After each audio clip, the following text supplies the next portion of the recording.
खमा गणी राम राम। स्वागत है आप सभी का हमारे वीणा क्लासेज में। चलिए हम स्टार्ट करते हैं। सबसे पहले हमने पढ़ा लूणी नदी के बारे में, फिर हमने पढ़ा माई नदी के बारे में। आज हम पढ़ने वाले हैं पश्चिमी बनास और साबरमती नदी के बारे में। तो चलिए सबसे पहले हम माई नदी का है वो थोड़ा बहुत रिवाइज कर लेते हैं कि माई नदी के बारे में हमने क्या पढ़ा। माई नदी के बारे में पढ़ा कि माई नदी का उद्गम है वो मेहनत झील यानी कि एमपी से हुआ है तथा इसका संगम है वो खंभात की खाड़ी से हुआ है।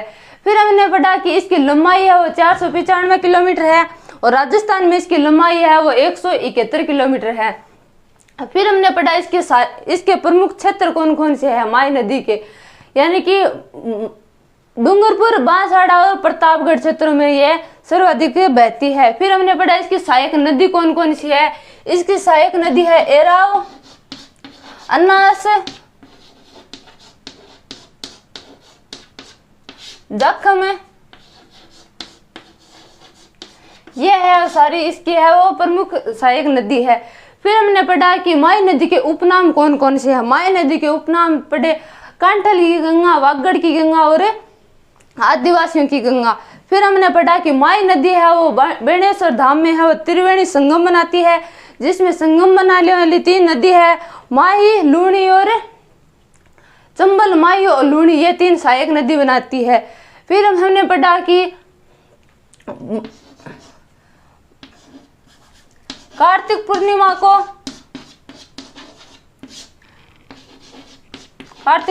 को यहाँ पर मेला लगता है, जिसमें सबसे ज्यादा है आदिवासी जनजाति भाग लेती है, जिसमें सबसे ज्यादा भील है वो इसमें भाग लेते हैं। इसके माई नदी के प्रमुख बांध परियोजना कौन कौन सी है।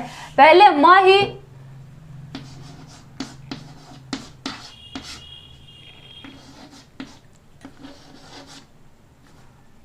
माही बांध, ये है बांसवाड़ा में स्थित है।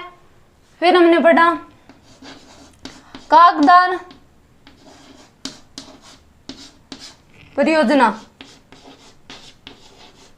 कागदार पिकअप परियोजना, यह भी हमने पढ़ा कि बांसवाड़ा में स्थित है। फिर हमने पढ़ा कमला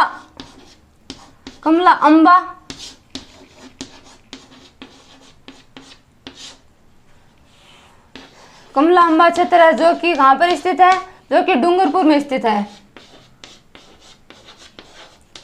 ये कुछ हमने माई के है वो बांध परियोजना पढ़े थे। आज हम पढ़ने वाले हैं पश्चिमी बनास नदी के बारे में। तो चलिए देखते हैं कि पश्चिम बनास का है वो उद्गम कहाँ हुआ और उसका संगम कहाँ हुआ। पश्चिमी बनास,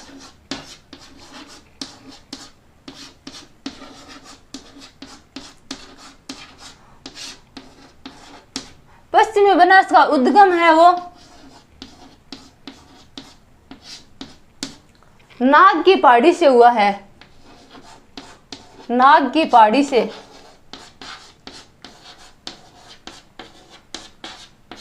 फिर देखते हैं इसका संगम है वो कहाँ हुआ। इसका संगम है वो कच्छ का रण,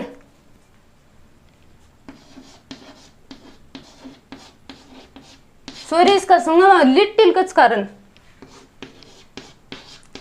लिटिल कच्छ का रण, लिटिल कच्छ का रण। अब देखते हैं इनके सहायक क्षेत्र कौन कौन से हैं। इनके क्षेत्र यानी कि ये किस क्षेत्र में सर्वाधिक बहती है। ये है सिरोही क्षेत्र में बहती है।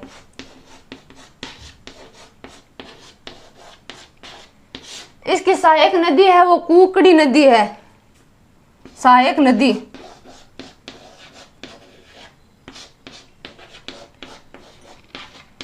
कुकड़ी,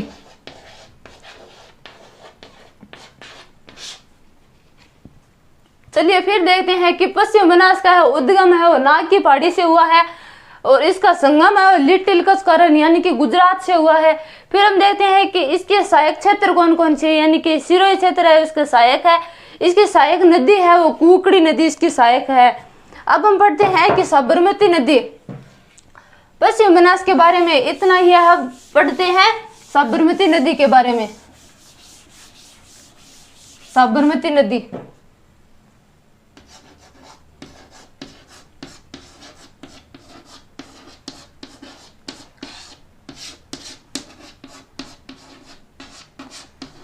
साबरमती नदी का उद्गम है वो पदराना हिल्स यानी कि उदयपुर में हुआ है। इसका उद्गम है वो पदराना हिल्स।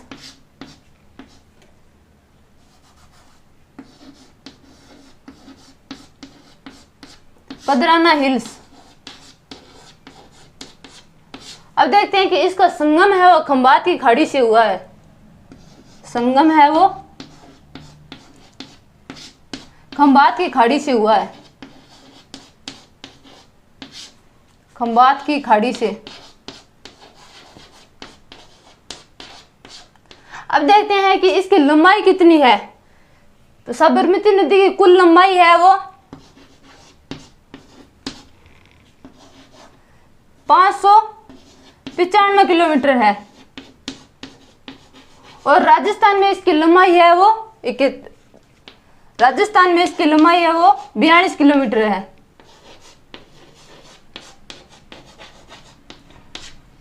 अब देखते हैं इसके सहायक क्षेत्र कौन कौन से है।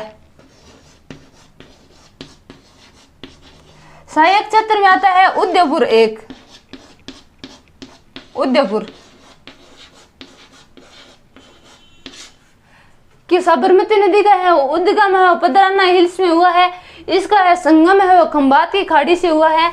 इसकी लंबाई है इनकी साबरमती नदी की कुल लंबाई है 595 किलोमीटर है और राजस्थान में है वो 42 किलोमीटर है और इसके सहायक क्षेत्र है उदयपुर। अब हम पढ़ते हैं कि इसकी सहायक नदी कौन कौन सी है। सहायक नदी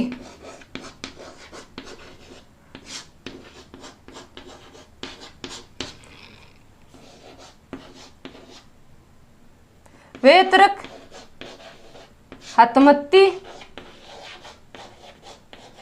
मेसवा,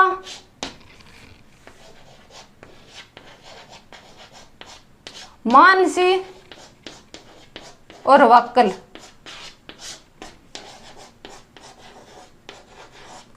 ये है जो साबरमती नदी की सहायक नदी है। कौन कौन सी है? वेतरक, हतमती, मेसवा, मानसी और वाकल। ये है वो साबरमती नदी की सहायक नदी है। अब हम देखते हैं कि साबरमती नदी के किनारे कौन कौन से है वो शहर बसे हुए हैं।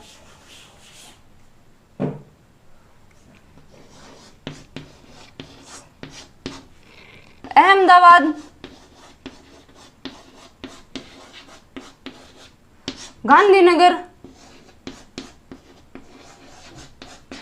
और एक है साबरमती।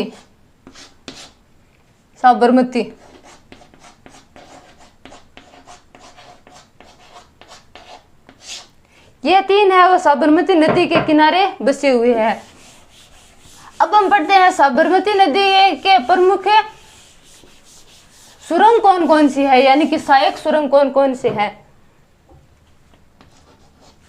साबरमती नदी के सहायक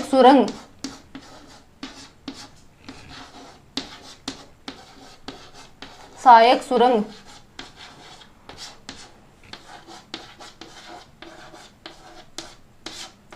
साबरमती नदी के किनारे दो सहायक सुरंग है। कौन कौन से है? एक नंबर तो है सही जल सुरंग और 2 नंबर है मानसी वक्कल सुरंग। 1 नंबर है सही जल सुरंग,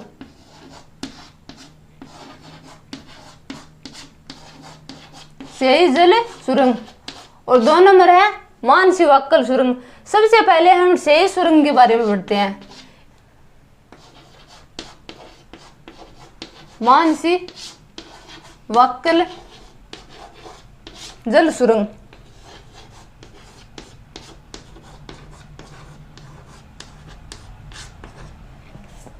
एक नंबर तो है सही जल सुरंग, 2 नंबर है मानसी वक्कल सुरंग।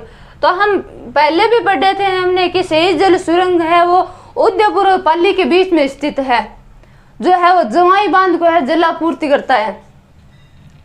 यह है उदयपुर और पाली के बीच स्थित है। उदयपुर व पाली के बीच स्थित है। यह है वो जवाई बांध को जलापूर्ति करता है। जवाई बांध को जलापूर्ति करता है।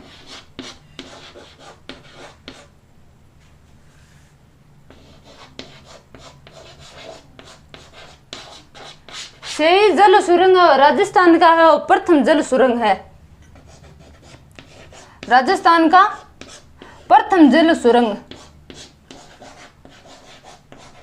प्रथम जल सुरंग।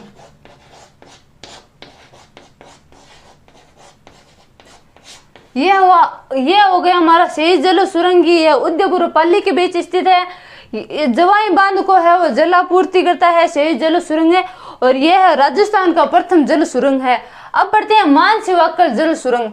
मानसिवाकल जल सुरंग है वो उदयपुर में स्थित है,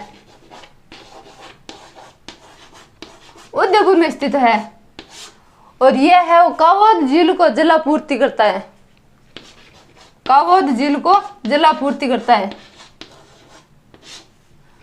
यह है राजस्थान का दूसरा बड़ा सुरंग है। पहला तो हो गया पहला तो हो गया शेही जल सुरंग और 2 नंबर हो गया मानसिवाकल जल सुरंग। राजस्थान का दूसरा सबसे बड़ा जल सुरंग है, दूसरा बड़ा सुरंग।